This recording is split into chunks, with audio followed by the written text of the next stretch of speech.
what about the required length of the beard? Because there are many people with different lengths, and it's rather confusing when you look outside and you think, oh, what should I be doing?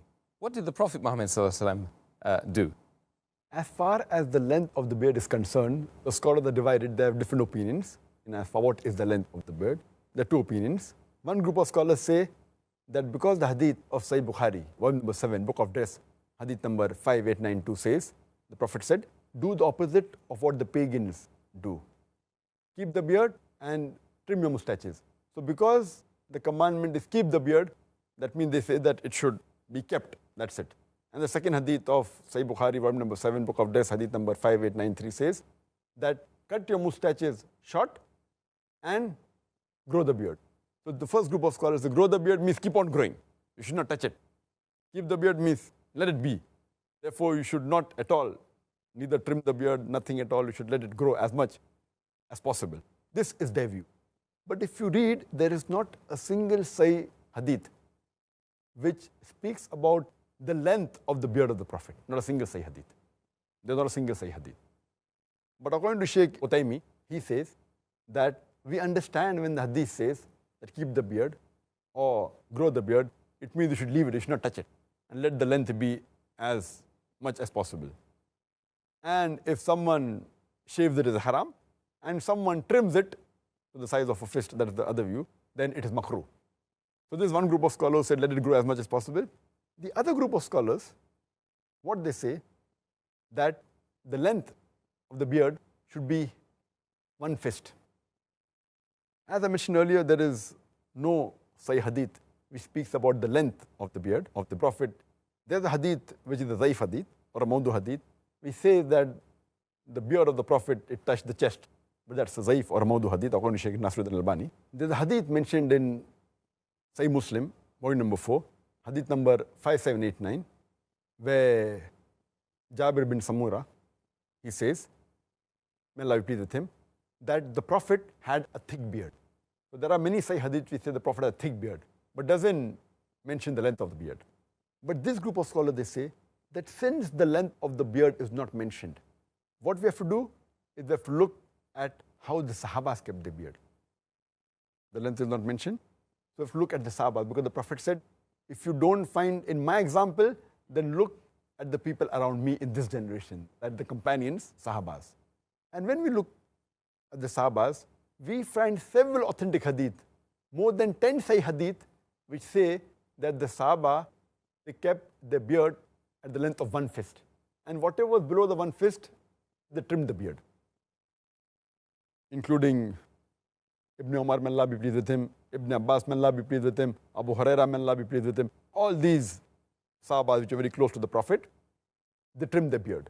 Even those Sahaba who narrated the same hadith, Ibn Umar, may Allah be pleased with him, hadith of Sahih Bukhari, volume number 7, book of Dress, hadith number 5892.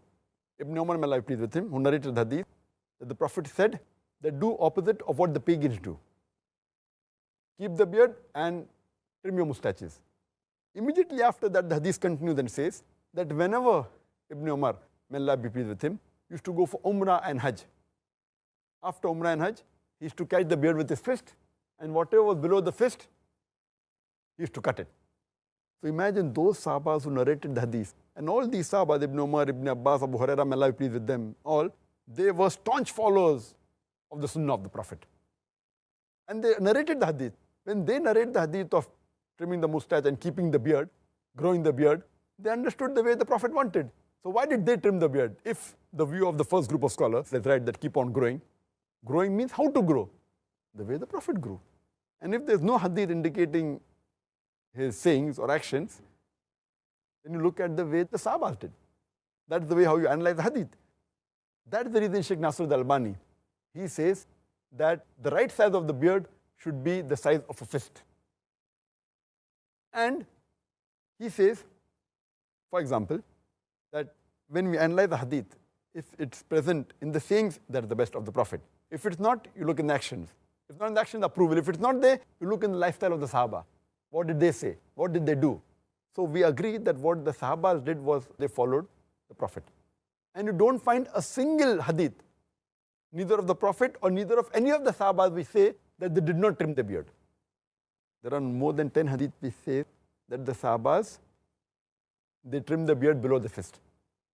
If there was even a single hadith which says that this Sahaba did not trim the beard at all, then it can be possible that both are right. Because there's not a single hadith on the other side saying that the Sahaba never trim the beard, but there are no less than 10 Sahih hadith which say that the Sahabas below the fist, they trim the beard. According to Sheikh Nasr al-Albani, it is fard to trim the beard below the fist.